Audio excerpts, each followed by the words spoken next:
পূর্বাকাশে যখন সূর্যের উদয় ঘটেছে তখন যেন কিছু নতুন আমেজ কারো জীবনের সঙ্গী বানিয়ে নিয়ে এসেছে, আবার কারো জন্য নিয়ে এসেছে দুঃখের কলসি। আয়াত যখন আদ্রাফের সাথে সকালবেলা দেখা করতে যায় তখন আদ্রাফের মুখের অবস্থা দেখে কিছুটা চমকে ওঠে। আদ্রাফের মুখমণ্ডলে এবং বাহুতে কিছু র্যাশ দেখা যাচ্ছে। হঠাৎ আদ্রাফের এই র্যাশের কারণ খুঁজে বের করতে অস্থির হয়ে ওঠে আয়াত। আদ্রাফ তখন আয়াতকে সান্ত্বনা দিয়ে বলে, এই পাগল মেয়ে, শুধু শুধু এই র্যাশের জন্য এত অস্থির হয়ে ওঠার কি আছে? আমার বলো তো। আয়াতের মন মানে না। আদ্রাফের মুখেও বাহুতে এমন হালকা লাল আবার কালচে র্যাশ তার কাছে স্বাভাবিক লাগে না। আয়াত আদ্রাফকে বলে, আপনার মুখে হাতে তাহলে এসব র্যাশ কেন? আদ্রাফ ঠোঁটের হাসিটুকু আরো চওড়া করে বলল, এই শীততে অনেকের অনেক কিছুই হয়, আমারও তেমন কিছুই হয়েছে বোধহয়। বোধহয়? চলো নাস্তা করে ফেলি, আজ তো আবার বাসায় যেতে হবে। আর এমনিতেও শরীরটা আমার অত ভালো লাগছে না আয়াত, তাই আজ জলদি বাসার জন্য রওনা দিব। আর সাজেকে থাকা যাবে না। আচ্ছা আয়াত, তুমি আবার এজন্য রাগ করবে না তো? আয়াতের কেমন যেন এক অজানা ভয় কাজ করছে। সে মাথা নাড়িয়ে জানালো সে মোটেই রাগ করবে না। ডক্টরের থেকে কিছুটা দূরে বসে রয়েছে আদ্রাফ। সাজেক থেকে সে ফিরেছে বেশ কিছুদিন হয়েছে। ইতিমধ্যে তার অসুস্থতা আরো একটু করে বৃদ্ধি পেয়েছে। দেহের র্যাশগুলো বেশিরভাগই কালচে রং ধারণ করেছে। শীতও প্রায় শেষের দিকে। পাখিরা জানান দিচ্ছে, ওরে তোরা শোন, বসন্ত আসছে, হলুদ বসন্ত। বেশ সময় ধরে ডক্টর আদ্রাফের রিপোর্টগুলো পর্যবেক্ষণ করছে। উৎসুক দৃষ্টিতে চেয়ে আছে আদ্রাফ তার দিকে। আদ্রাফের মন বলছে, তোর আর থাকা হবে না রে। এক বড় নিঃশ্বাস ফেলে তাকালেন ডক্টর আদ্রাফের দিকে। মুচকি এক হাসি উপহার দিলেন তিনি। তারপর আদ্রাফকে বললেন, আদ্রাফ, এক লম্বা শ্বাস নাও তো। বাধ্য ছেলের মতো ডাক্তারের কথা শুনে একটি লম্বা শ্বাস নিল সে। তারপর ডক্টরের দিকে তাকিয়ে বলল, আমি ঠিক তাই না ডক্টর? আদ্রাফের জন্য যে হাসিটা মুখে সাজিয়ে রেখেছিলেন ডক্টর, আদ্রাফের কথা শুনে সেটা নিমিষেই মিলিয়ে গেল অন্তরালে। শুকনো মুখ হয়ে গেল যেন তার। সেভাবেই সে আদ্রাফকে উত্তর দিল, আমায় মাফ করো আদ্রাফ, জীবনের শেষ দরজার করাঘাত করাটাই এখন বাকি তোমার। হাসতে লাগলো আদ্রাফ। মানুষ তো কষ্ট পেলে বুক ফেটে কাঁদে, আর আদ্রাফ তার বুক ফাটা আর্তনাদ প্রকাশ করছে হাসির মাধ্যমে। জড়িয়ে ধরলো সে ডক্টরকে, তারপর ছেড়ে দিয়েও হাসতে লাগলো। কিন্তু কিভাবে যেন চোখের এক কোণ থেকে কিছুটা জল তার গাল বেয়ে গড়িয়ে পড়ল। নিজেকে পুরোই ঘরবন্দি করে ফেলেছে আদ্রাফ। এখন আর কারোর সাথে সে কথা বলতে চায় না, দেখা করতে চায় না। গুটিয়ে ফেলেছে সে নিজেকে, আয়াতের থেকে নিজেকে সরিয়ে ফেলেছে। মায়া বাড়াতে চায় না আদ্রাফ আর কারোর সাথে। অঝরে কাঁদে সে বসে বসে নিজের ঘরে। নামাজ পড়ে, খোদা তালাকে ডাকে শেষ মুহূর্তে। এছাড়া আর কিছুই করার নেই তার। আদ্রাফের দাদি দিলারা জামান আদ্রাফের এই অবস্থা দেখে কিছুটা অসুস্থ হয়ে পড়েছেন। আয়াত নিজেকে আর দাদিকে সামলায়। আদ্রাফের কাছে যেতে চাইলে তার ধারে কাছেও যেতে পারে না। নিজের মনকে কিছুতেই মানাতে পারছে না সে। বসন্ত যেখানে প্রকৃতিতে মানুষকে এসে নতুন রূপে রাঙায়, সেখানে পুরো আদ্রাফের পরিবারের মধ্যেকার সকল রং শোষণ করে ফেলেছে। অনেক সময় পরে আদ্রাফ বেরিয়েছে নিজের রুম থেকে। বাগানে এসে বসেছে সে। নুহাসকে ডেকে পাঠিয়েছে সে। নুহাসও ভালো নেই, হাজারো শোকে কাতর প্রায়। তবুও বন্ধুকে সতেজ রাখার জন্য মুখে কিছুটা হাসি ফুটিয়ে মুখোমুখি হয়েছে তার। আদ্রাফের সামনে বসে ভালো করে সে তাকায় আদ্রাফের পানে। বুকটা কেঁপে ওঠে নুহাসের, কেমন শুকিয়ে গেছে। আদ্রাফের চেহারা, চোখ মুখ আবার ফুলে গিয়েছে। হুট করেই যেন আবার আদ্রাফ ভয়ানকভাবে অসুস্থ হয়ে পড়েছে। নুহাস এগিয়ে আদ্রাফের কাঁধে হাত রেখে বলে, যাই হোক, এমন হয়ে গেলি কেন তুই? কি অবস্থা করেছিস নিজের? এমনিতেই তুই অসুস্থ, তারপর আবার সবকিছু থেকে নিজেকে আলাদা করে আরো অসুস্থ হয়ে পড়ছিস আদ্রাফ।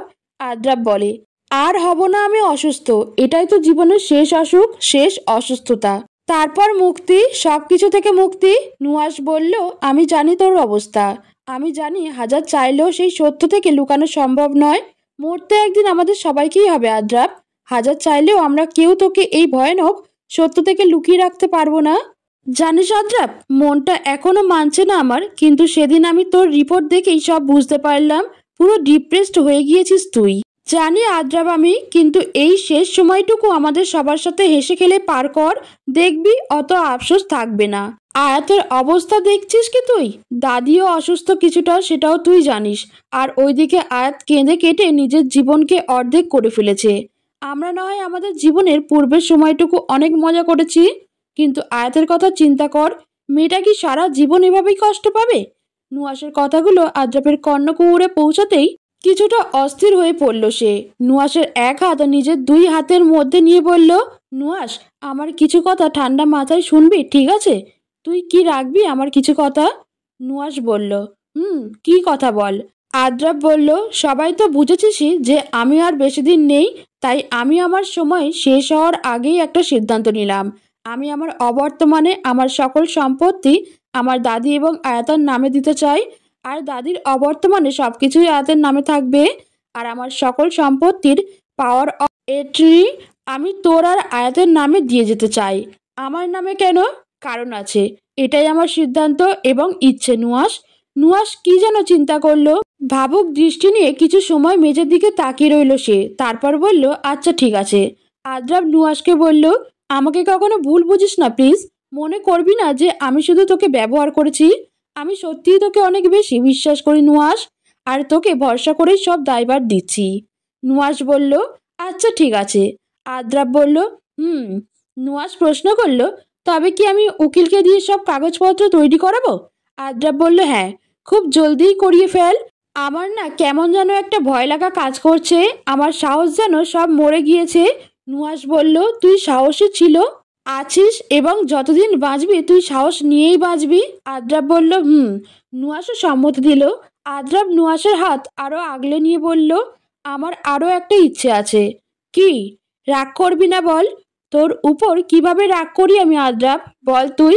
আমি চাই আমার মৃত্যুর পর তুই আমার পরিবারকে আগলে রাখ, এবং তা তো রাখবো ইনশাআল্লাহ, তুই চিন্তা করিস না। আর এবং কি নুহাশ, আমি চাই আমার মৃত্যুর পর তুই আয়াতকে বিয়ে করবি তো? আদ্রাবকে করুণ স্বরে প্রশ্ন করলো নুহাশ। ঝটপট কিছুটা দূরে সরে গেল নুহাশ আদ্রাবের থেকে। বলল, এটা তুই কি করে বলছিস আদ্রাব? শোকে কি তোর মাথা পুরোই নষ্ট হয়ে গিয়েছে? অপরাধী স্বরে আদ্রাব বলল, আমি জানি না আমি কি বলছি। আমি আয়াতের ভালোর জন্য এটা চিন্তা করেছি, আর তাই তোকে জানালাম। বলতে পারিস প্রস্তাব দিলাম, বল না আমায়, করবি আয়াতকে বিয়ে? নুহাশ বলল, সবকিছুর একটা সীমা থাকা উচিত আদ্রাব, তুই বুঝতে পারছিস তুই কি বলছিস? আদ্রাব বলল, কেন? তুই কিসের ভয় পাচ্ছিস নুহাশ? তোর কি এটা সম্মানের আঘাত লাগছে যে তুই একজন বিবাহিতা নারীকে আবার বিয়ে করছিস? মেয়েটা বিবাহিত হলেও কি হয়েছে? ও খুব ছোট, আর এমনিতেও অনেক কষ্ট পেয়েছে সে জীবনে। আমি মারা যাবার পর যদি ওর দিকে কেউ কুদৃষ্টি দিয়ে তাকায়, তার চেয়ে ভালো না আমি মরবার আগে ওর একটা ভালো ব্যবস্থা হয়ে যাক, ও নিজের জন্য একজন যোগ্য জীবনসঙ্গী পেয়ে যাক। আমি সবার ভালোর জন্যই তো এই সিদ্ধান্ত নিয়েছি। তারপর নুহাশ কিছু বলার আগেই আদ্রাব নুহাশকে বলল, এই দাঁড়া নুহাশ, তুই কি মনে করছিস আমি তোকে ওর বডিগার্ড টাইপ কিছু হতে বলছি? তোকে ওর সম্পূর্ণ অধিকার দিয়ে দিতে চাইছি, যে অধিকার আমার ছিল কিন্তু আমি কখনো প্রয়োগ করিনি। নুহাশ নিজেকে কিছুটা ধাতস্থ করে বলল, ভাই তুই একটু ঠান্ডা হ, তুই কিন্তু বাড়াবাড়ি করছিস। আরে ভাই, আমি ওকে বিয়ে করতে পারবো না। কেন পারবি না নুহাশ? তুই ওকে বিয়ে করলে আমি কতটা নিশ্চিন্তে মরতে পারবো তুই আসলে বুঝতে পারছিস না। আর নুহাশ, তুই তো আয়াতকে ভালোবাসতি।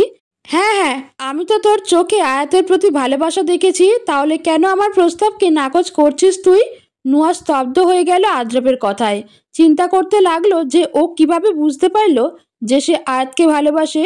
আদ্রাব নুহাশের চিন্তিত মুখ দেখে মৃদু হেসে বলল, একজন মানুষ যে ভালোবাসতে জানে সে অপরজনের ভালোবাসাটাও বুঝতে পারে, তাই এটা নিয়ে এত ভাবতে হবে না তোর। নুহাশ তখন আদ্রাবকে বলল, আমি পারবো না রে তবুও আয়াতকে বিয়ে করতে। আদ্রাব নুহাশের উত্তর শুনে নিজের চোখটা বন্ধ করে নিল। তারপর চোখ আবার খুলে হুট করে নুহাশের কলার চেপে জিজ্ঞেস করলো, এই তুই কি আবার ওকে সেকেন্ড হ্যান্ড টাইপ কিছু মনে করছিস না তো? সাধারণত এটাই তোর অসম্মতির কারণ হতে পারে। তুই এসব নিশ্চিন্তা কিভাবে করতে পারিস নুহাশ? ওর প্রতি তো তোর কোনো ভয় থাকবারও কথা না। আয়াতের দ্বারা তো তোর কোনো ক্ষতি হওয়ার সম্ভাবনা আমি দেখছি না। নুহাশ আদ্রাবের হাত থেকে নিজেকে ছাড়িয়ে নিয়ে বলল, নিজের চিন্তা নিজের কাছে রাখ।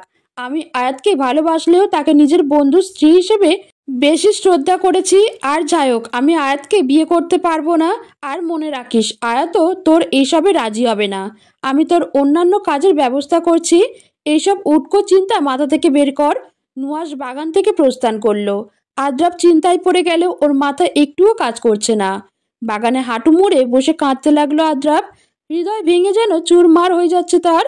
একদিকে মৃত্যুর ভয়, আরেকদিকে প্রিয় মানুষদের হারানোর যাতনা। তার মৃত্যুর পরই বা আয়াতের কি হবে সেটা নিয়ে চিন্তা ভাবনা। ভেবে পায় না আদ্রাব যে সে কি বলছে, কি করছে এবং আসলেই তার কি করা উচিত। কারো নরম হাতের স্পর্শ পেয়ে আদ্রাপের বুঝতে বাকি রইল না সে কে। তবে মনে ভয় লাগলো, এতক্ষণে তার এবং নুহাসের মধ্যেকার কথোপকথন কি সে শুনতে পেরেছে? সেগুলো শোনার পর অভিব্যক্তি কি আয়াতের? কিছু প্রশ্ন করলে কি উত্তর দিবে সে? পারবে না, তাই পিছন ফিরে তাকালো না আদ্রাপ। অযোগ্যতা আয়াত আদ্রাপের সামনে এসে নিজেও হাঁটু মুড়ে বসে পড়ল। আদ্রাপের চোখেও কপালে অশ্রুকণার আভাস পেয়ে নিজের ডান হাত দিয়ে মুছিয়ে দিল সেগুলো। আদ্রাপ চোখ বন্ধ করে রেখেছে, সে কিছুতেই আয়াতের সম্মুখীন হতে পারবে না। আয়াত নিজের চোখের পানি হাত দিয়ে মুছে ওষ্ঠ ধরে মৃদু হাসি ফুটিয়ে বলল, কি হলো? চোখ বন্ধ করে এভাবে বসে রয়েছেন কেন? আমায় দেখতে ইচ্ছে করে না বুঝি আপনার? নয়ন যুগল তবুও খুলল না আদ্রাপ। কাঁপা কণ্ঠস্বরে বলল, এখানে থেকে যাও আয়াত। আয়াত দীর্ঘশ্বাস ফেলে বলল, ঠিক আছে, তবে মনে রাখবেন আমি মরে গেলেও আপনার অমন বাচ্চামোর সিদ্ধান্তে রাজি হব না। শুধু নুহাস ভাইয়া নয়, আপনি বিহীন কোনো পুরুষ আমার জীবনে নেই এবং আমি ইনশাআল্লাহ আসতেও দিব না। ইনশাআল্লাহ আমি ইহকালেও আপনার এবং পরকালেও। কথাটা শেষ হতেই আয়াত আদ্রাপের মুখের একটু কাছে চলে গেল। নিজের অধর দিয়ে আদ্রাপের অধর পান হালকা ছুঁয়েই বাগান থেকে প্রস্থান করলো আয়াত। চোখ খুলে তবদা মেরে বসে রইল আদ্রাপ। আয়াতের কাণ্ডে আদ্রাপ যেন নির্বাক এবং শক্তিহীন। মুচকি হাসলো আদ্রাপের আমরণ এই মিষ্টি মুহূর্তকে আগলে রাখার নিজের হৃদয়ের সিদ্ধান্ত নিল। আদ্রাপের এই রোগের কোনোই চিকিৎসা কি আর নেই? ডক্টরকে জিজ্ঞেস করলো আয়াত। ডক্টর নিশ্চুপ। আসলে মাঝে মাঝে সময় এতটাই কঠিন হয়ে যায় যে কাউকে একটু ভরসার হাতও বাড়িয়ে দেওয়া যায় না। ডক্টরেরও ঠিক একই অবস্থা। আয়াত আবার বলল, ডক্টর, আমারও স্বপ্ন ছিল ডক্টর হওয়ার। চিকিৎসা বিজ্ঞানের অনেক বিষয়ের উপর ধারণা রাখতাম আমি। এইডসের প্রতিষেধকও তো বের হওয়ার কথা ছিল, সেটা তৈরির প্রচেষ্টা চলছিল, তাই না? ডক্টর নিজের ডান হাতে থাকা কলমটি টেবিলে রেখে বললেন, মিসেস আদ্রাপ, আপনি কি আপনার হাজব্যান্ডের মেডিকেল রিপোর্টটি দেখেছেন? তার শারীরিক অবস্থা দেখে বুঝতে পারছেন যে তার কাছে আর কতটুকু সময় আছে? আয়াত বলল, আমি দেখেছি। তবে কি শেষ একটা চেষ্টা করে দেখা যায় না? ডক্টর বললেন, আদ্রাপের কি অবস্থা? আয়াত বলল, আদ্রাপের খুব জ্বর। আমাদের কাউকেই তো নিজের ধারে কাছে ঘেঁষতে দেয় না। দুজন নার্স রেখে নিয়েছে, তাই আপনার কথা মতো নিজের জন্য। না হলে তো সেটাও করতো না। Mentally depress আদ্রাপ। ডক্টর প্রশ্ন করলেন, দেহের কোন কোন অংশে ব্যথা হয় এখন? আয়াত উত্তরে বলল, সে তো আমাদের কিছুই জানায় না। তবে আমি নার্সের থেকে জানতে পেরেছি তার ঘাড়ে এবং বগলে একটু বেশি ব্যথা অনুভব হয়। এইডসের লাস্ট স্টেজে এমনই হবে। আয়াত আগ্রহ নিয়ে বলল, ডক্টর, আমি সামাজিক যোগাযোগ মাধ্যমে দেখেছিল এইডসের ভ্যাকসিন আবিষ্কৃত হয়েছে এবং এর ট্রায়ালও সফল হয়েছে। জি, আপনার কথা সত্য। তবে কি আমরা সেই ভ্যাকসিন বা প্রতিষেধক আনতে পারি না? যত টাকা লাগুক, আদ্রাপকে বাঁচানোর কি শেষ চেষ্টা করতে আমরা পারি না? ডক্টর গম্ভীর দৃষ্টি দিয়ে আয়াতের দিকে তাকিয়ে রইলেন। আয়াত উৎসুক দৃষ্টিতে তাকিয়ে আবার প্রশ্ন করল, ডক্টর, সেই সকল প্রতিষেধক দিয়ে কি আর একটা চেষ্টা করা যায় না? তোমায় ভালোবাসি এটা না জানিয়ে মারা গেলে আমার একটা আফসোস থেকে যেত, কষ্ট হতো খুব। কাকতালীয়ভাবে তোমায় পেয়ে গেলাম, কিন্তু ভাগ্য কেমন তাই না? তোমায় পেয়েও হারিয়ে ফেলবো আমি। পেয়েও পাওয়া হলো না আমার তোমায়। দেওয়ালে টাঙানো আয়াতের একটি ছবি ছুঁয়ে আদ্রাপ কথাটি বলল। একটা ডায়েরি খুলে নিল সে, মাঝ দিয়ে একটা পৃষ্ঠায় লিখতে শুরু করলো, হয়তো আমার মৃত্যুর পর তুমি এই ডায়েরিটা পড়বে। তখন কি আমার জন্য তোমার চোখ থেকে মুক্তদানাগুলো গড়িয়ে পড়বে? জানি না। হয়তো নিজের সুন্দর এক সাজানো সংসার গড়িয়ে নিবে তুমি। তোমার জন্যই তো সব রেখে গেলাম। যাওয়ার আগের দিন তোমায় একটা কথা বলে যাব। কি বলবো তা হয়তো তোমার এই ডায়েরি দেখে মনে পড়বে। মনে পড়বে সেই গল্প, যখন তোমার হাত ধরে আমি বলেছিলাম নিজের এবং আমার দাদির খেয়াল রেখো। এই কাঁদবে না কিন্তু তুমি। নিজে ভালো থেকো। জানি না কোনো হলুদ বসন্তে কি তোমার আমার আবার ফিরে পাওয়া হবে কিনা। তবে আমি মৃত্যুর পর আল্লাহর কাছে কিছু চাইতে বললে জান্নাতের হলুদ বসন্ত তোমায় চাইবো। নিস্তেজ হয়ে বাড়ি ফিরে এসেছে আয়াত। চোখের জলের ছাপ বসে গিয়েছে তার কপাল দয়ে। ফ্রেশ না হয়ে সে সোজা চলে গেল দিলারা জাহানের ঘরে। আচমকাই জড়িয়ে ধরল তাকে। আয়াতের এমন কাণ্ডে ভয় পেয়ে গেলেন দিলারা জাহান। আয়াত তখন তার বুকে মুখ গুজে রেখেছে। দাদি জিজ্ঞেস করলেন, কি রে, কি হয়েছে সতীন? কোনো সাড়া দিল না আয়াত। আগের মতোই রয়ে গেল দাদির বুকে। দাদি আয়াতের মাথায় হাত বোলাতে লাগলেন। কিছু সময় এভাবে স্নেহ মমতা বিনিময়ের মাধ্যমে পার হলো। আয়াত মাথা তুলে চাইলো দাদির দিকে। তাকেই একটা মিষ্টি হাসি উপহার দিল। দাদিও হেসে দিলেন এই বাচ্চা হাসি দেখে। আয়াত দাদিকে প্রশ্ন করলেন, কি অবস্থা এখন শরীরের? দাদি উত্তরে বললেন, তা আমার শরীরের অবস্থা জানতে বুঝি এসেছিস? আয়াত দাদিকে বিছানায় বসিয়ে বলল, উহ, শুধু এই বিষয়ের জন্য নয়, তোমার সাথে গল্প করতেও এসেছি। দাদি আহ্লাদি স্বরে বলল, বাহ, তাই নাকি? আয়াতও আহ্লাদি স্বরে উত্তর দিল, হুম। দাদির সাথে একসাথে বসে গল্পে মেতে উঠল তারা দুইজন। মাঝ দিয়ে আবার দাদির একটু কাশি শুরু হয়েছে। আসলে বয়সের ভারে বর্তমানে যাও একটু হয় সেটাই। তবুও আজও দিলারা জাহান অনেক শক্তিশালী বলা যায়, এখন সেটা মানসিকভাবে হোক অথবা শারীরিকভাবে। আয়াত কথার মাঝেই দাদিকে প্রশ্ন করে বসলো, আচ্ছা দাদি, কিছু মনে করবে না তো যদি আমি একটা প্রশ্ন করি? কি প্রশ্ন? একটা প্রশ্ন বিয়ের প্রথম দিন থেকেই আয়াতের মনে বারবার উঁকি দিয়ে চলেছে। সেই প্রশ্নটা আজ করবে বলে সিদ্ধান্ত নিয়েছে সে। দাদিকে নিশ্চয়তার জন্য প্রশ্ন করল, তুমি সত্য এবং সঠিক উত্তর দিবে তো? দাদি জিজ্ঞেস করলেন, তুই কি এমন প্রশ্ন করবি রে? আয়াত বলল, আগে বলো, বলবা আমায়, আমি সেটা প্রশ্ন করব।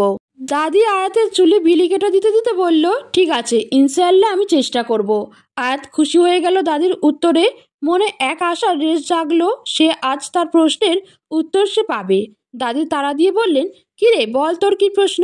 আয়াত সোজাসাপটা এবার প্রশ্ন করল, আদ্রাবের মা বাবা কোথায় দাদি? দাদির নিষ্পাপ মুখখানায় অতিশয় যেন কালো ছায়া দিয়ে ঢেকে গেল। ছলছল করে উঠল নয়নজোড়া। তবে আয়াতের মাথায় বিলি কাটা বন্ধ হলো না। সেভাবেই সে বলতে লাগলো, আদ্রাব যখন খুব ছোট তখন ওর বাবা ওর মাকে, মানে আমার বৌমাকে তাড়িয়ে দেয়। তখন আমার বৌমা জোর করে আদ্রাবকে সঙ্গে করে নিয়ে যায়। আদ্রাব তবে খুব ছোট ছিল রে, তাই সে বাবা মায়ের মধ্যেকার বিরোধ বুঝতে পারেনি। রোজ আদ্রাবের বাবা বৌমাকে মারধর করত, বাসা থেকে বের করে দিতে চাইতো। তবে বৌমা আমার দাঁত কামড়ে এই সংসারেই পড়ে থাকতো। আমাদের তো কম ছিল না রে, তবুও আমার ছেলেটার বৌমার সম্পত্তির প্রতি লোভ ছিল। এই সম্পত্তি সব বিরোধের সৃষ্টি করে। আদ্রাব রোজ রাতে ঘুমের মধ্যে ঘরে বাড়ির সদর দরজার সামনে চলে যেত। হয়তো বেচারা আমার নাতি স্বপ্নে দেখতো যে তার মাকে তার বাবা তাড়িয়ে দিচ্ছে। এরপর তো বললাম বৌমা আদ্রাবকে নিয়ে চলে যায়। আমি বারবার আমার ছেলেকে বোঝাতাম যে দেখ, আমার বৌমা আর নাতিকে ফিরিয়ে আন। আমার বাড়িটা শূন্য শূন্য লাগে রে। আমার ঘরের লক্ষ্মীকে তুই কেন তাড়িয়ে দিলি? আমার ছেলের এক কথা ছিল, যদি তোমার বৌমা ওর বাবার বাড়ির সম্পত্তি না নিয়ে এই বাড়িতে ফিরে আসে তবে ওর লাশ এই বাড়ির বাগানে পড়বে, সবার মঙ্গলের জন্য। তাই আমি চুপ করে যেতাম। এভাবে সময় যেতে থাকে। আমার ছেলে অন্য একটা মেয়ের সাথে জড়িয়ে পড়ে সময়ের প্রভাবে। মেয়েটা তাকে বিয়ের জন্য চাপ দিতে থাকে। তাই আমার ছেলে আমার বৌমাকে তালাক দিয়ে দেয় এবং আইনের সাহায্যে আদ্রাবকে জোর করে নিজের দখলে নিয়ে আসে। বৌমা নিজের ছেলেকে ছাড়া থাকতে চায়নি। আমার ছেলেটা নষ্ট করে গিয়েছিল রে। সে বৌমাকে হুমকি দেয়, সে যদি আদ্রাবকে দেখতেও এখানে আসে তবে আদ্রাবের লাশ পড়বে বৌমার সামনে। বলতে বলতে কাঁদতে থাকেন দিলারা জাহান। অশ্রুসিক্ত হচ্ছে আয়াত। দাদি আবার আয়াতকে বলতে থাকেন, আমার বৌমা তার পেটের ছেলেকে আদ্রাববিহীন মুহূর্তগুলো সইতে পারেনি। একদিন ঘুমের মধ্যে সে নিঃশ্বাস ত্যাগ করে। স্তব্ধ হয়ে যায় আয়াত এটা শুনে। বিলি কাটা থামিয়ে নিজের চোখের জল মুছে নেন দিলারা জাহান। আয়াত চিন্তা করতে থাকে সমাজের এই হিংস্র পুরুষদের কথা, যাদের কারণে আজও মেয়েরা নিজের সম্মানের সহিত বাঁচতে পারে না। ঘৃণা হয় আয়াতের সেই শাসক পুরুষদের প্রতি, যার মধ্যে আদ্রাবের বাবা একজন। আদ্রাবও তো তারই রক্ত, তারই অংশ। তবুও দুইজনের মধ্যে আকাশ পাতাল তফাৎ। ফুস করে এক শ্বাস ছাড়ে সে। দাদি কাতর স্বরে আয়াতকে প্রশ্ন করে, কিরে, বাকিটুকু শুনবি না? শুনবো আমি। দাদি বলতে থাকেন, নিজের নতুন একটা বিয়ে করে সেই মেয়েকে নিয়ে বিদেশে পাড়ি জমাবে বলে উদ্দেশ্য নেয়। আদ্রাব সারা রাত কাঁদতো। জানিস যে আমার মা কই, আমার মা কই? আমি বলতাম তোর মা একটু বেড়াতে গিয়েছে। ওকে সামলাতে যে কত বেগ পেতে হতো তা আমি জানি। না খেয়ে থাকতো আদ্রাব। রোজ বাড়ির সদর দরজার সামনেই বসে থাকতো, অপেক্ষা করতো কখন ওর মা ওর সামনে আসবে, কখন ওকে বুকে জড়িয়ে নিয়ে বলবে, এই তো বাবা, আর ভয় নেই, তোমার মা এসে গিয়েছে। এই অপেক্ষায় সবসময় থাকতো আদ্রাব। তার থেকে যে তার মাকে আলাদা করে দিল তার বাবা চিরদিনের জন্য। সত্যি বৌমায়ের মৃত্যুর জন্য আমার ছেলে দোষী। সময়ের গতির সাথে আদ্রাবেরও বুঝ হতে শুরু করে। আর আমার ছেলে, সে তার ছেলের দিকে তো ফিরেও তাকায় না। আদ্রাবের সব দায়িত্ব আমার ছিল, সে শুধু টাকা দিত। পরবর্তীতে নতুন বউকে নিয়ে যখন সে বিদেশে যাবে বলে ঠিক করে, সেদিন এয়ারপোর্টে যাওয়ার সময় তখন তারা দুজনেই ট্রাকের সাথে অ্যাক্সিডেন্ট করে মারা যায়। আয়াত কিছুটা তৃপ্তির হাসি নিয়ে বলল, যে যার যার পাপ কর্মের শাস্তি পেয়েছে। তারপর আবার আফসোস নিয়ে বলল, মাছ দিয়ে আদ্রাব আর তোমার কষ্ট হয়েছে। আর কষ্ট ভোগ করছেন আদ্রাবের মা। আদ্রাবের দাদি অশ্রুসিক্ত নয়নে আয়াতের দিকে তাকিয়ে বললেন, আর দেখ না, আমি আর আদ্রাব আমাদের প্রিয়জনদের হারালাম এর মাধ্যমে। কান্নায় ভেঙে পড়লেন তিনি। পুরনো কষ্টের স্মৃতি যেন বাঁধন ছাড়া হয়ে নিজের প্রভাব বিস্তার করা শুরু করেছে। আয়াত জড়িয়ে ধরলেন দাদি দিলারা জাহানকে।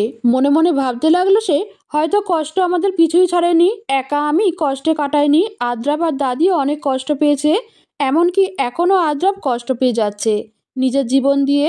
হতভাগা আমি শেষ চেষ্টা করতে চেয়েছিলাম, কিন্তু ভাগ্য সুপ্রসন্ন হলো না আমাদের জন্যে। আল্লাহর কাছে হয়তো আদ্রাব এখনও খুবই প্রিয়, তাই আদ্রাবকে নিজের কাছেই নিয়ে নেবেন তিনি। নদীর ধারে বসে আছেন নুয়াশ। তার মাথায় ঘোরপাক খাচ্ছে হাজারো চিন্তা ভাবনা।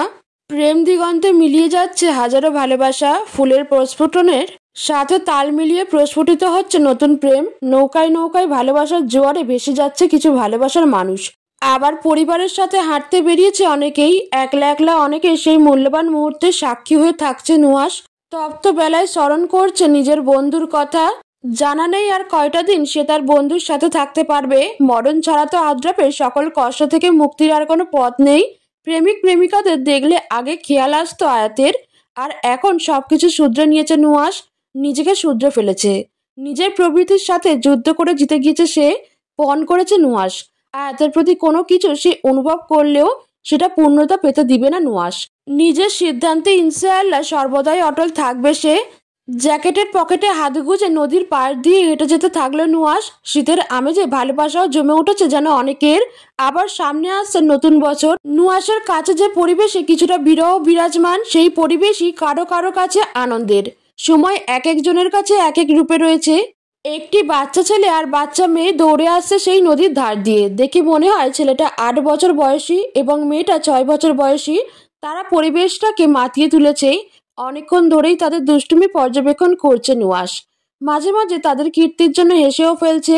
শুধু নুয়াশ একা নয়, উপস্থিত অনেকেরই নজর কাটছে সেই বাচ্চা দুইটি।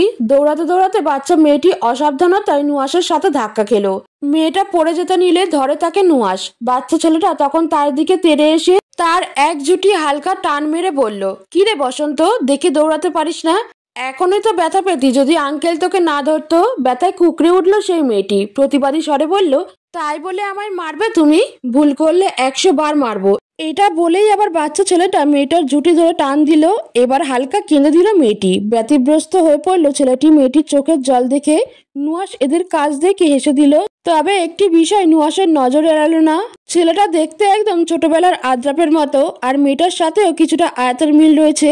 বাচ্চা ছেলে ও মেয়েটা নিজেদের মধ্যেই ব্যস্ত।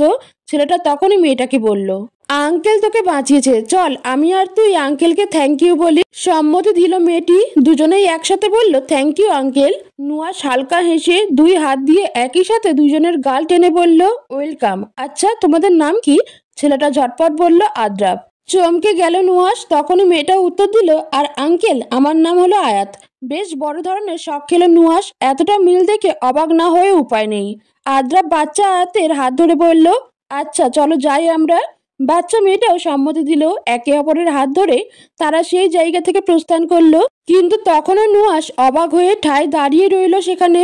জায়নামাজ বিছিয়ে সেখানে বসে দোয়া করছিল আদ্রাব। হঠাৎ খুব বেশি পরিমাণেই কাশি শুরু হলো তার। মুখ চেপে কাশতে লাগলো সে। নার্স দুইজন বিশেষ কাজে একটু বাইরে। আদ্রাব বসা থেকে উঠে দৌড়ে চলে গেল ওয়াশরুমে। মুখে বিদ্যমান শ্লেষা ফেলে দিল বেসিনে। তার বেসিনের শ্লেষার বিপরীতে যা দেখালো তা দেখে অনেকটা ভয় পেয়ে গেল সে। বেসিনে দেখা যাচ্ছে তাজা রক্ত। নিজেকে একটু ধাতস্থ করে বেসিনটা পানি দিয়ে পরিষ্কার করে নিজের মুখটাও ধুয়ে নিল সে। ফোনে রিংটনের শব্দ পেল আদ্রাব। রুমে গিয়ে ফোনটা হাতে নিয়ে দেখলো ডক্টর ফোন করেছে। ফোনটা রিসিভ করেই প্রথমে সালাম দিল সে। ডক্টরও সালামের জবাব দিলেন। তারা কিছু সময় নিজেদের মধ্যে কুশলাদি বিনিময় করলেন। অতঃপর ডক্টর আদ্রাবকে বললেন, আদ্রাব তোমার স্ত্রী এসেছিল আমার কাছে। কথাটা বেশ স্বাভাবিক ভাবেই নিল আদ্রাব। তবুও প্রশ্ন করলো কিসের জন্য। ডক্টর বললেন, তোমার রোগের প্রতিকারের জন্য। তারপর এইডসের যে ভ্যাকসিন ট্রায়াল করা হয়েছে সেটা নিয়েই কথা বলল। প্রশ্ন করেছিল যত খরচই হোক সেটার মধ্যে তোমাকে সুস্থ করা যায় নাকি। হাসলো আদ্রাব, তবে সে হাসির মধ্যে অশ্রু গড়িয়ে পড়ল। আদ্রাব প্রশ্ন করলো, ওকে সব বলেননি? ডক্টর বললেন, আমি বলেছি তুমি এখন লাস্ট স্টেজে আছো, ভ্যাকসিন দিলেও তোমার সুস্থ হওয়াটা অনিশ্চিত। আর সেই ভ্যাকসিন ট্রায়াল দেওয়া হয়েছে শুধু, তাই সরকার অনুমোদিত নয়, তাই সেই ভ্যাকসিন লাখ লাখ টাকার বিনিময়ে আদ্রাবকে দেওয়া যাবে না। তপ্ত নিঃশ্বাস ছেড়ে আদ্রাব বলল, এরপর কি করলো আয়াত? ডক্টর বললেন, কথাটা শুনে মেয়েটা খুবই আশাহত হয়েছে। শেষ একটা আশা নিয়ে সে এখানে এসেছিল, তবে আর কিছুই করার নেই। বুকটা ধক করে কেঁপে উঠল আদ্রাপের। তার মনে হলো আয়াত অনেক কেঁদেছে। ডক্টরকে বলল, আচ্ছা ঠিক আছে। ডক্টর প্রশ্ন করলেন, তোমার শরীরের কি অবস্থা? পরে জানাবো। এটা বলেই আদ্রাপ ফটাফট ফোন রেখে চলে গেল আয়াতের কাছে। গিয়ে দেখলো মেয়েটা হাঁটু মুড়ে সেখানে মাথা গুঁজে বসে রয়েছে। ধীর পায়ে এগিয়ে গেল আদ্রাব তার দিকে, এক হাত দিয়ে আয়াতকে নিজের বুকের মাঝে জড়িয়ে নিল। হঠাৎকার স্পর্শ পেয়ে কেঁপে উঠলেও আয়াত বুঝতে পারলো আদ্রাব এসেছে। চুপটি মেরে আদ্রাবের বুকে মুখ লুকালো। আদ্রাব সেভাবেই আয়াতের চোখে জল মুছিয়ে দিল। আদ্রাব বলল, কি হলো? আর তোমার ডক্টরের কাছে গিয়ে আর এখন বসে বসে কাঁদছে? এখন ম্যাডাম খালি ঢং করে। আয়াত কান্না করে দিল আরো বেশি। আদ্রাবের চেষ্টা বিফল হলো। আয়াতের ধ্যান অন্যদিকে সরাতে চেয়েও পারল না। আয়াত বলল, ভাগ্য কেন এতটা নিষ্ঠুর আদ্রাব? আদ্রাব উত্তর খুঁজে পেল না কোনো। আয়াত আবারও বলল, আল্লাহ এতটা কঠোর না হলে কি হতো না? আমাদের এত শাস্তি না দিলে কি হতো না? আদ্রাব আয়াতকে স্বাভাবিক সান্ত্বনা দিয়ে বলল, নিশ্চয়ই আল্লাহ উত্তম পরিকল্পনাকারী। এর মধ্যেও হয়তো ভালো কিছু নিহিত রয়েছে, তাই হতাশ হয়ে না। কিসের ভালো? আপনাকে পেয়েও পেলাম না আমি, এটা ভালো? আল্লাহ জানে আয়াত। আচ্ছা এখন কান্না বন্ধ করে আমার বুকে মাথা রেখে বসে থাকো তো। এরপর আদ্রাব অশ্রুসিক্ত নয়নে আয়াতের দিকে তাকিয়ে তার দুই গালে হাত ডুবিয়ে বলল, দেখো আমি তো আর কয়েকদিনই আছি। এখন তুমি যদি এভাবে কাঁদতে থাকো তাহলে কিন্তু আমার কষ্ট নিয়েই কবরে যেতে হবে। তুমি কি চাও আমি অশান্তিতে মরি? আরো কেঁদে দিল আয়াত। আদ্রাবও আয়াতকে নিজের মাঝে লুকিয়ে নিয়ে কাঁদতে লাগলো। সত্যি বিধাতা দুইটি ভালোবাসাকে এত কষ্ট না দিলেই কি হতো না? তাদের কষ্ট দেখে গাছের পাতায় জমে থাকা শিশিরও সহ্য করতে না পেরে মাটিতে পড়ে মিলিয়ে গেল।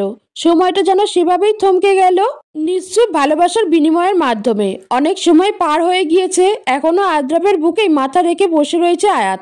এতক্ষণ হালকা কাশি আসছিল আদ্রাপের, তবুও নিজেকে সামনে নিয়েছিল সে। তবে এখন আর পাচ্ছে না আদ্রাপ, কাশির পরিমাণ বেড়ে গেল। আয়াতকে ছেড়ে দিয়ে মুখে হাত দিয়ে কাশতে লাগলো আদ্রাপ। ব্যস্ত হয়ে আয়াত আদ্রাপের দিকে পানি এগিয়ে দিল। আদ্রাপ মুখ থেকে হাত সরিয়ে অন্য হাত দিয়ে আয়াতের থেকে পানি নিল, তবে খেয়াল করলে না তার অপর হাতে রক্ত লেগে রয়েছে। আদ্রাপের হাতে রক্ত দেখে চমকে গেল আয়াত। শুভ্র রঙের শাড়ি পরিহিত এক রমণী হেঁটে আসছে আয়াতের পানে। দূরে আলোকিত তার চেহারা, মিষ্টি হাসি লেগে রয়েছে ঠোঁটের কোণে। ঘন কালো চুলের মধ্যে কিছু চুল আবার আত পাকা। নদীর পাড় ঘেঁষে হাঁটছেন তিনি। কিছু সময়ের মধ্যেই একদম আয়াতের সামনে এসে দাঁড়ালেন। অবাক নয়নে তাকিয়ে রয়েছেন আয়াত তার দিকে। বলার জন্য কিছুই খুঁজে পাচ্ছে না। ঠিক তখনই সেখানে আদ্রাপ উপস্থিত হয়। আয়াতকে অবাক চোখে তাকিয়ে থাকতে দেখে মিষ্টি করে হেসে বলে, ইনি তোমার শাশুড়ি আর আমার মা। এই রমণী তথা আদ্রাপের মা আয়াতকে মিষ্টি হেসে বুকে জড়িয়ে নেয়, পরক্ষণেই আবার ছেড়ে দেয়। আদ্রাপ আয়াতের গালে হাত দিয়ে বলে, এবার তবে আমি আসি। আয়াত এবার কথা বলল, কোথায় যাচ্ছেন আপনি? এই তো আম্মুর সাথে যাচ্ছি। ফিরবেন কখন? ফেরা হবে না বলেই আদ্রাপ তার মায়ের সাথে চলতে থাকলো অন্য এক পথে। আয়াত আদ্রাপ আদ্রাপ বলে ডাকতে লাগলো, দৌড়াতে থাকলো তাদের পিছু পিছু। থামলো না আদ্রাপ, তবে থেমে গেল আদ্রাপের মা। আদ্রাপ নিজের পথেই অবিচল। আদ্রাপের মা আয়াতের হাত ধরে বলল, মারে আমার ছেলেকে আমার সাথে যেতে দে, ভয় নেই, তুই ওর থেকে আলাদা হবি না। কিছু সময় পর আমি এসে আবার তোকে আদ্রাপের কাছে নিয়ে যাব, আমরা পুরো পরিবার একসাথে থাকবো। আয়াতের ললাটে স্নেহ ভরা চুম্বন এঁকে দিয়ে আদ্রাপের মাও চলতে থাকলেন। একদম আদ্রাপ ও আদ্রাপের মা পরস্পরের হাত ধরলেন, মিলিয়ে গেলেন ও কুলের বাগানের মাঝে। হঠাৎ সেখানে দাদির প্রতিচ্ছবি ভেসে উঠল। আয়াতের পানে স্নেহ ভরা হাসির বিনিময়ে প্রকৃতির মাঝেই মিলিয়ে গেল সেই প্রতিচ্ছবি। চোখ খুলে ফেললো আয়াত। হ্যাঁ, ঘামছে সে, জ্বর ছেড়ে দিয়েছে। পাশেই হেলান দিয়ে নিদ্রারত আদ্রাপকে দেখতে পেল। উঠে বসলো আয়াত। আশেপাশে তাকিয়ে দেখলো মাথাটা চেপে ধরলো নিজের, খুব যন্ত্রণা করছে। বুঝতে পারলো স্বপ্ন দেখেছে, তবে একে শুধুই স্বপ্ন বলা চলে না, এটি দুঃস্বপ্ন। আজই দাদির কাছে থেকে জোর করে অ্যালবাম থেকে আদ্রাপের বাবা মায়ের ছবি দেখেছিল, তাই হয়তো এমন একটি স্বপ্ন দেখেছে। আদ্রাপকে দেখে চোখে জল ভরা হাসি দিল আয়াত। মাথায় কিছুক্ষণ হাত বুলিয়ে দিল, তরজলদি বিছানা ছেড়ে উঠে বসলো। অজু করে তাহাজ্জুদের নামাজ পড়তে শুরু করলো। কিছুটা শারীরিক সুস্থতা অনুভব করেই ঘর থেকে বেরোলেন দাদি। আজ পুরো বাড়িটা ঘুরে ঘুরে দেখতে ইচ্ছা হয়েছে তার। এক পর্যায়ে রান্নাঘরের পাশ দিয়ে যাচ্ছিলেন, ইচ্ছে ছিল রান্নাঘরেই প্রবেশ করবেন। তিনজন সার্ভেন্ট তখন রান্নাঘরে কাজ করছিল, সাথে একজন নার্স যেন তাদের সাথে আড্ডায় মজেছিল। তাদেরই কথোপকথন প্রবেশ করার পূর্বে শুনতে পেলেন তিনি। আদ্রাপ, স্যার আর কয়দিন বেঁচে আছে কিছু জানো? নার্স উত্তর দিল, দিন কয়েক। তার শারীরিক অবনতি হচ্ছে, এইডস যেন তার শরীরে চারা দিয়ে উঠেছে, অসুস্থতা লাগামহীন। বেশি দিন আর তার হাতে নেই। থমকে গেলেন দাদি, তবে কোনো সারা শব্দ করলেন না। আরো কিছু কথা মনে মনে শুনতে চাইলেন, মনকে আশ্বাস দিতে থাকলেন তিনি ভুল কিছু শুনতে পেরেছেন এবং বুঝতে পেরেছেন। একজন সার্ভেন্ট প্রশ্ন করল, তার কিভাবে এইডস হয়েছে কিছু জানো? নার্স নাবোধক উত্তর দিল। সার্ভেন্ট বলল, আমি তো জানি ওইসব খারাপ কাজগুলো করলে বা ওসবের সাথে জড়িত থাকলে এইডস হওয়ার সম্ভাবনা থাকে। অপরজন বলল, হতেও পারে, পরলোকের একমাত্র ছেলে, সফল ব্যবসায়ী, টাকা তো তার হাতের কোণের ময়লা। নার্স প্রশ্ন করল, আয়াত ম্যাডামকে কোথায় থেকে পেল? মেয়েটারও তো জীবন নষ্ট করছেন স্যার। তখন একজন ইনিয়ে বিনিয়ে বলল, দেখো, স্যার আবার সেখান থেকেই তুলে এনেছে নাকি মোটা অঙ্কের বিনিময়ে। না হলে কি এই এইডস রোগীর সাথে কেউ থাকে? আরেকজন বলল, ভাত চুললে কি আর কাকের অভাব হয়? চারজনের মধ্যেই হাসির রোল পড়ে গেল। কষ্টগুলো নিজের মনেই চাপা রেখে দিলেন তিনি। সার্ভেন্টদের কিছুই বললেন না। রান্নাঘর থেকে পাশ কাটিয়ে চলে গেলেন সোজা আদ্রাপের ঘরে। আদ্রাপ তখন বিছানায় চোখ বন্ধ করে শুয়ে আছে। আদ্রাপের ভাষ্য মতে এই ঘরে নার্সবিহীন সকলের প্রবেশ নিষিদ্ধ। তবুও আজ নিষেধাজ্ঞার তোয়াক্কা করলেন না তিনি। ঘরে প্রবেশ মাত্রই দেখলেন প্রতিটি দেয়াল আয়াতের ছবি দ্বারা সজ্জিত। বিশেষভাবে অবাক হলেন তিনি। ধীর পায়ে এগিয়ে বসে পড়লেন আদ্রাপের মাথার পাশে। চোখ থেকে জল গড়িয়ে পড়ছে। আদ্রাপের কপালে নিজের ডান হাত ছোঁয়ালেন, সাথে সাথেই হাত সরিয়ে ফেললেন তিনি। আদ্রাপের গা জ্বরে পুড়ে যাচ্ছে। কারো হাতের স্পর্শে আদ্রাপ চোখ মেলে তাকালো। দাদিকে দেখে বিস্মিত হলো সে। উঠে বসে দাদিকে বলল, তুমি এখানে এসে কি করছো দাদি? তুমি অসুস্থ, জানোই তো তোমার এখানে আসা ঠিক না। অস্থির হয়ে উঠেছে আদ্রাপ। দাদি অবাক নয়নে আদ্রাপের দিকেই তাকিয়ে আছে, মুখ ভর্তি লালচে ও কালচে র্যাশ। চোখ মুখ ফুলে গিয়েছে, চোখের নিচে কালি জমেছে, ঘন কালো চুলও পড়তে শুরু করেছে। আদ্রাপের কপালে হাত দিয়ে বললেন, তোর তো জ্বর আদ্রাপ, শুয়ে পড়, আমি জলপট্টি দেই। উফ দাদি, নার্স আছে তো, তুমি ব্যস্ত হচ্ছ কেন? দাদি বললেন, নার্স কি তোর আপন নাকি আমি? হায় আল্লাহ, কি বলছে? অবশ্যই তুমি, তাহলে আমায় করতে দে। বাধ্য ছেলে হয়ে বিছানায় শুয়ে পড়লো আদ্রাপ। বুঝতে পেরেছে সে আজ দাদিকে থামানো যাবে না। মনের মধ্যে ভয় দেখা দিয়েছে। দাদি হঠাৎ এমন স্বরে কথা বলছে কেন? দাদি কিছু সময়ের মধ্যেই এক স্বচ্ছ পাত্র ভর্তি জল শুভ্র রঙের এক কাপড়ের অংশ নিয়ে হাজির হলেন। যত্ন সহকারে আদ্রাপের মাথায় জলপট্টি দিতে লাগলেন। অনেকটাই আরাম অনুভব করছে আদ্রাপ। তবে শুধুই জলপট্টি দেওয়ার ফল নয় এটা, দাদির স্নেহময় স্পর্শ এর সাথে নিবিড়ভাবে জড়িয়ে আছে। আবেশে নিদ্রা জেঁকে ধরল আদ্রাপকে। ঘুমিয়ে পড়ল কিছু সময়ের মধ্যে। জলপট্টি দেওয়ার ফলে জ্বরের আগ্রাসন কিছুটা কমে আসলো।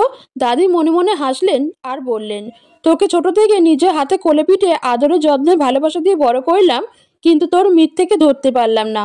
আমি জানি তুই কোনো খারাপ কাজে জড়িত নই। আমি জানি তুই আয়াতকে খুব ভালোবাসিস। আমার তোর প্রতি শুধু একটা বিষয়ের অভিযোগ রে, এত কিছুর পরও তোর সবচেয়ে আপন তালিকায় আমি নেই দেখেই আমি তোর মিথ্যেটা বুঝতে পারলাম না। এই জ্বালা সহজে বড় কষ্টের আদ্রাপ, আমি সইতে কি পারবো তাও জানি না। ভরা চোখে দাদি তাকালেন আদ্রাপের দিকে। কি নুরময় চেহারা, একদম মায়ের মতো হয়েছে। তন্দ্রাচ্ছন্ন আদ্রাপের মুখখানা আজ যেন খুব শীঘ্রই নিষ্পাপ লাগছে। দিলারা জাহানের কাছে নয়নজোড়ায় ভেসে উঠেছে ছোট্ট আদ্রাপের স্নিগ্ধ সে চেহারা, মিষ্টি এক চাহনি। রাতের খাবার শেষ করে শুয়ে পড়েছে সবাই। আঁধার যেন নিষ্পেষিত করেছে সময়কে। প্রতি ঘন্টায় যেন আদ্রাপের অসুস্থতা বেড়েই চলেছে। বেশ চিন্তিত দেখা যাচ্ছে নুহাসকে বন্ধুর বিষয়ে।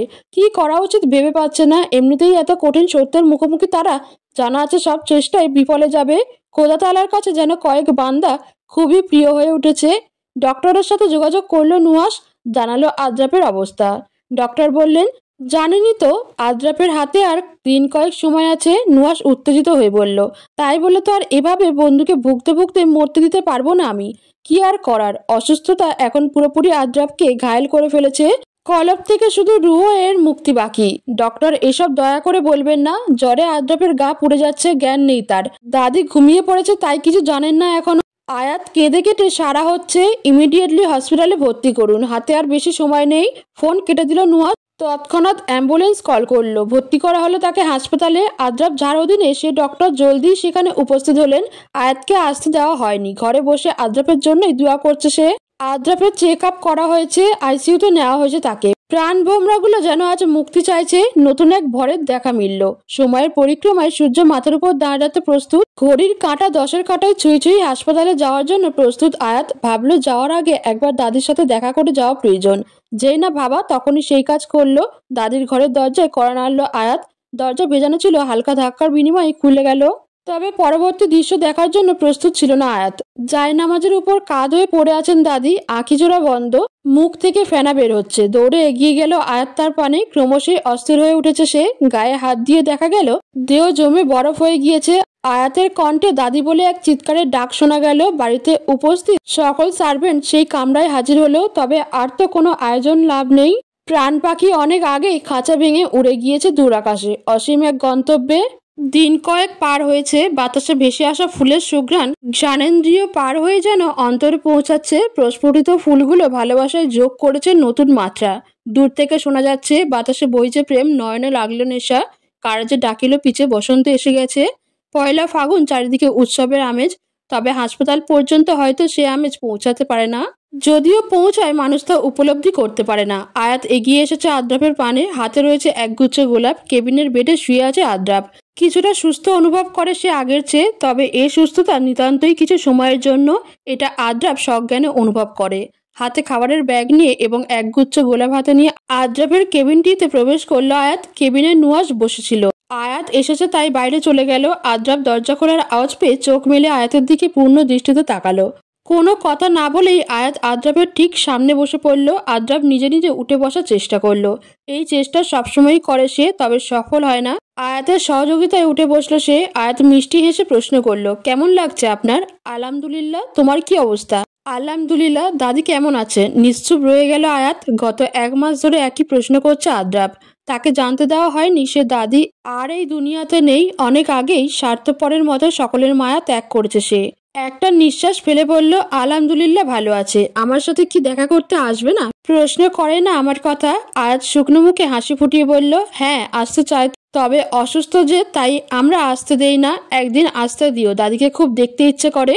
গত কয়েকদিন ধরেই একই কথোপকথন চলে তাদের মধ্যে।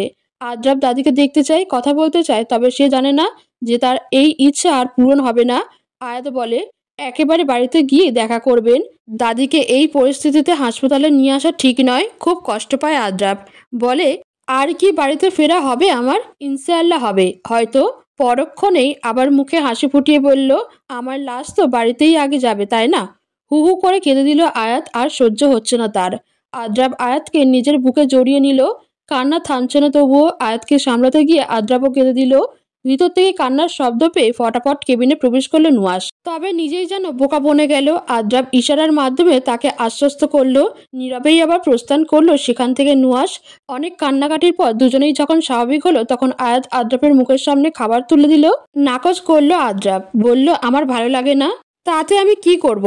কি করবে মানে? খাবার সরাও আমার মুখের সামনে থেকে। না, সরাবো না।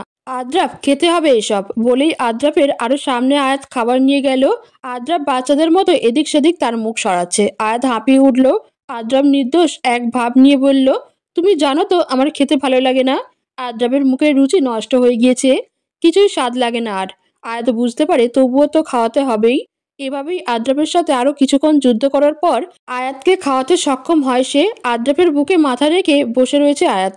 সন্তপর্ণে তাকে নিজের কাছে আগলে রেখেছে আদ্রাপ। মাঝে মাঝেই বলছে, আমি বাঁচতে চাই আদ্রাপ, সবার সাথেও বাঁচতে চাই। বাঁচার আকাঙ্ক্ষা যেন তীব্র থেকে তীব্রতর হচ্ছে। আয়াতের মনটা উৎসুক করছে। বসন্তের আগমন তার মনে এক ভীতি নিয়ে এসেছে। বারবার মনে পড়ছে আদ্রাপের একটা কথা, হয়তো আগমনী হলুদ বসন্তেই পড়বে আমার শেষ নিঃশ্বাস।